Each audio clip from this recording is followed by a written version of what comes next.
अब तक हमने देखा कि मेगामारू यानी कोकिची ही वो गद्दार था जो कि गेतो और माहितो को सारी खबरें दे रहा था। बदले में माहितो अपनी टेक्निक से कोकिची के शरीर को ठीक कर देता है, लेकिन फिर दोनों में लड़ाई हो जाती है। कोकिची अपने सबसे बड़े कोलोसल मेगामारू को बाहर निकालता है और वो इसी के हेड के अंदर बैठा था। वो जानता था कि अगर उसे जिंदा बचना है तो उसे किसी भी तरह गोजो से कांटेक्ट करना होगा। कोकिची ने अपनी 17 सालों की कर्स एनर्जी सेव करके रखी थी, जिसका यूज करके वो माहितो को हराने का सोचता है। अब कोकिची 1 साल जितनी कर्स एनर्जी का यूज करके माहितो पर अल्ट्रा कैनन से ब्लास्ट करता है, जिससे आधा ब्रिज तबाह हो जाता है। लेकिन माहितो किसी तरह उसके ब्लास्ट से बच जाता है और भागने लगता है। कोकिची जानता था कि वो अपने कैनन अटैक से माहितो की सोल को नुकसान नहीं पहुंचा सकता। वो उस पर ढेर सारे पंचेस मारता है, लेकिन माहितो उन सब से बच जाता है। फिर कोकिची 2 साल की कर्स एनर्जी यूज कर उस पे मिरेकल कैनन से अटैक करता है, लेकिन माहितो अपने शरीर को मछली जैसा बनाकर पानी में चला जाता है और फिर बाहर निकलकर मेगामारू को जोरदार पंच मारता है और एक चिड़िया बन के उड़ने लगता है। कोकिची जानता था कि माहितो आराम से उसका आर्मर तोड़कर उस तक पहुंच सकता है, इसीलिए अब वो अपने एक सीक्रेट वेपन का यूज करेगा।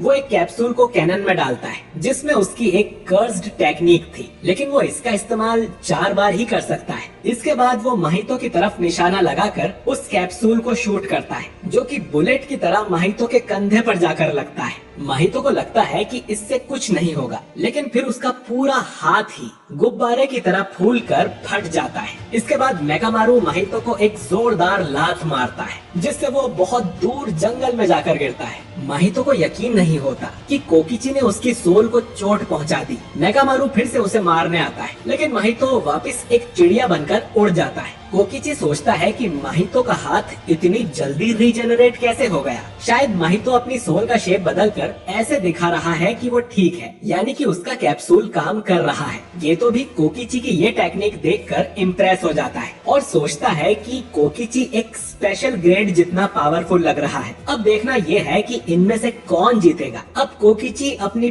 5 साल की कर्स एनर्जी डालकर पिजन वियोला अटैक करता है, जिससे मेगामारू में से 5 एनर्जी बीम्स निकलती हैं। ये एनर्जी बीम्स अपने टारगेट पर लगने के बाद ही ब्लास्ट होती हैं और इनसे बचने के लिए माहितो ढेर सारे जानवरों के रूप लेता है और जंगल में भागने लगता है, पर वो बीम्स उसका पीछा नहीं छोड़ती। माहितो अब उड़ते हुए मेगामारू के सामने ही आ जाता है। उसे पता नहीं था कि मेगामारू के कौन से हमले उसके लिए घातक हैं, इसीलिए उसे भागना पड़ रहा था। लेकिन फिर वो अपने हाथ को एक ब्लेड जैसा बनाकर मेगामारू के वायर्स काट देता है, जो कि उसके हेड से कनेक्टेड थे, और कई सारे बीम्स मेगामारू के पीछे जाकर ही ब्लास्ट हो जाते हैं। मगर फिर भी मेगामारू माहितो को एक मुक्का मारकर जंगल में फेंक देता है। कोकिची को अब यकीन हो गया था कि वो माहितो को मार सकता है, तो वो फिर से कैप्सूल को लोड करता है और माहितो पर शूट करने लगता है। माहितो की अब जान भी जा सकती थी, इसीलिए वो बिना देर किए अपना डोमेन एक्सपेंशन कर लेता है, जिसका नाम है सेल्फ एम्बॉडीमेंट ऑफ परफेक्शन, और वो ढेर सारे हाथों से मेगामारू को जमीन पर गिरा देता है। इसके बाद माहितो आइडल ट्रांसफिग्यूरेशन करके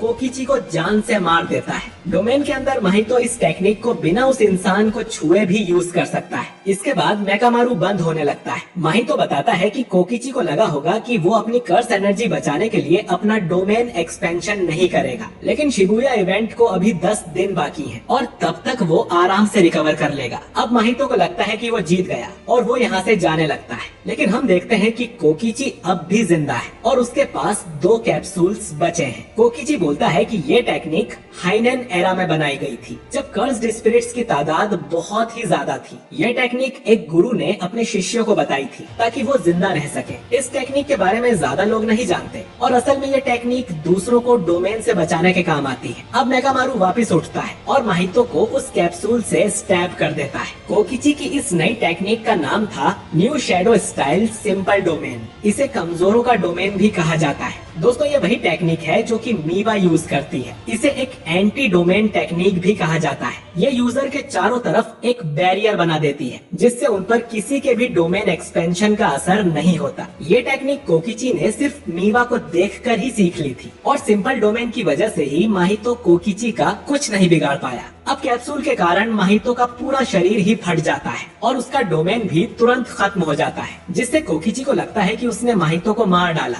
ये तो कोकिची का सिंपल डोमेन देख उससे इम्प्रेस हो जाता है। डोमेन के अंदर तो गोजो पर भी अटैक जाकर लगते हैं, लेकिन इस टेक्निक से ऐसा नहीं होता। अब कोकिची गेतो के पास उससे लड़ने आ जाता है। कोकिची के पास अब भी एक सिंपल डोमेन और 9 सालों की कर्स एनर्जी बची हुई थी। उसे यकीन था कि वो गेतो से भी जीत सकता है और फिर वो सभी से वापस मिल पाएगा, लेकिन उसके सपने चकनाचूर हो जाते हैं और माहितो उसके मेकामारू में घुसकर उस पे हमला कर देता है। कोकिची को यकीन नहीं होता कि माहितो अब तक जिंदा कैसे है। फिर वो खुद बचने के लिए एक छोटे मेकामारू को सामने बुलाता है। उसके पास अब भी एक डोमेन कैप्सूल बचा हुआ था, जिसे वो अपने हाथों से माहितो में घुसाएगा। मेकामारू अब माहितो से लड़ते हुए कोकिची के लिए रास्ता साफ करता जाता है। मेकामारू माहितो के पास आते ही डिस्ट्रॉय हो जाता है, लेकिन फिर उसके पीछे से कोकिची माहितो पर हमला करता है। लेकिन इससे पहले वो माहितो को स्टैब करता माहितो कोकिची को छू लेता है और लड़ाई खत्म हो जाती है। इधर क्योटो हाई स्कूल में मीवा अब भी मेकामारू के पास बैठी हुई थी, जो कि उसके हिसाब से सो रहा था। मीवा बोलती है कि वो उससे मिलना चाहती है। वो काफी खुश है कि एक्सचेंज इवेंट के बाद से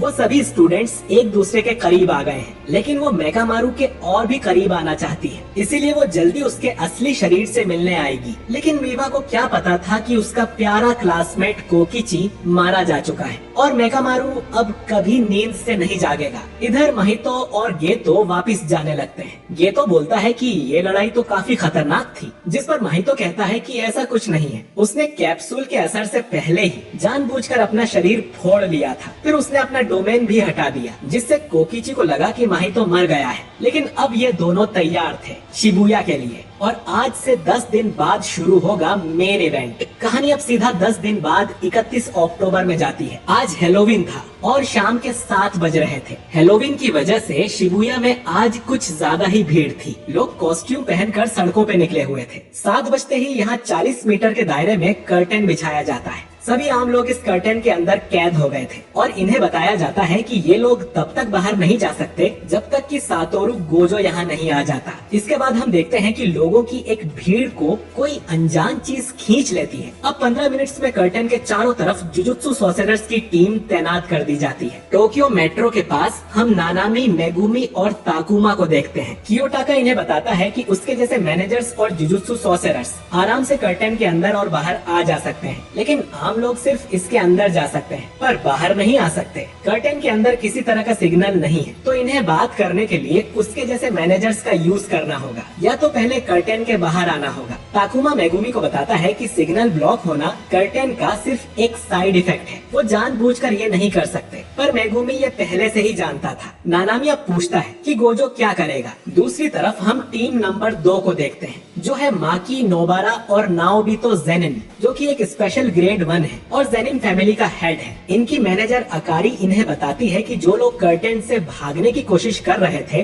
वो रोते हुए एक ही चीज कह रहे थे कि गोजो को लेकर आओ। नाओबितो कहता है कि आम लोगों को गोजो का नाम कैसे पता, उन्हें ऐसा कहने पर जरूर मजबूर किया गया होगा। अकारी बोलती है कि इस कर्टेन को बाहर से तोड़ना नामुमकिन लग रहा है। जिस भी कर्स यूजर ने इसे बनाया है उसे मारने से ही ये कर्टेन टूट सकता है। माकी पूछती है कि क्या ये काम उन्हें करना है, जिस पर अकारी कहती है कि बिल्कुल भी नहीं, उन सबको बाहर रहकर सिर्फ नजर रखनी है। शिबुया के साउथ में हम पांडा और अत्सुया की टीम देखते हैं। अत्सुया एक ग्रेड 1 सॉर्सरर और टीचर है। अत्सुया बोलता है कि इन सब के पीछे जरूर वही अपराधी होंगे जिन्होंने स्कूल इवेंट में हमला किया था। हायर अप्स ने डिसाइड किया है कि सिर्फ गोजो ही कर्टेन के अंदर जाकर फटाफट दुश्मनों को मारेगा और बाकी लोग कर्टेन को चारों तरफ से घेर लेंगे, ताकि अगर कोई दुश्मन गोजो से बचकर भागने की कोशिश करे तो ये लोग उसे पकड़ लें। ये सभी यहाँ स्टैंड बाय पर रहेंगे और मैमे की टीम भी दूसरी तरफ खड़ी है। पांडा कहता है कि उन्हें सॉर्सरर्स के मरने की चिंता होगी, लेकिन आम लोगों के मरने से उन्हें कोई फर्क नहीं पड़ेगा। अत्सुया पांडा को समझाता है कि ये पिछले साल के डीमन परेड से अलग है, क्योंकि इसके बारे में इन्हें पहले से नहीं पता था, तो उसके हिसाब से हायर अप्स ने सही फैसला लिया है। और वैसे भी उसने अंदर झांक के देखा है, अंदर काफी शांति है, लोग डरे हुए हैं, लेकिन कोई कर्स उन्हें मार नहीं रहा है। और वैसे भी अत्सुया अंदर नहीं जाना चाहता, क्योंकि उसके हिसाब से अंडरग्राउंड में कुछ स्पेशल ग्रेड कर्स छुपे हुए हैं। इसके बाद हम कर्टेन के अंदर देखते हैं, जहाँ लोग घबरा रहे थे और सातोरु गोजो को अंदर भेजने की डिमांड कर रहे थे। इन्हें पता भी नहीं था कि गोजो आखिर है कौन। पर उसके आने तक ये यहीं फंसे रहेंगे। इनके मोबाइल पर कोई भी सिग्नल नहीं आ रहा था। एक आदमी बोलता है कि उसने लोगों की भीड़ को एक स्टेशन के अंदर खींचते हुए देखा था। वो लोग जरूर किसी बड़े खतरे में हैं। और तभी ठीक 7:31 पर गोजो कर्टन के अंदर आ जाता है और ये एपिसोड यहीं पर खत्म हो जाता है।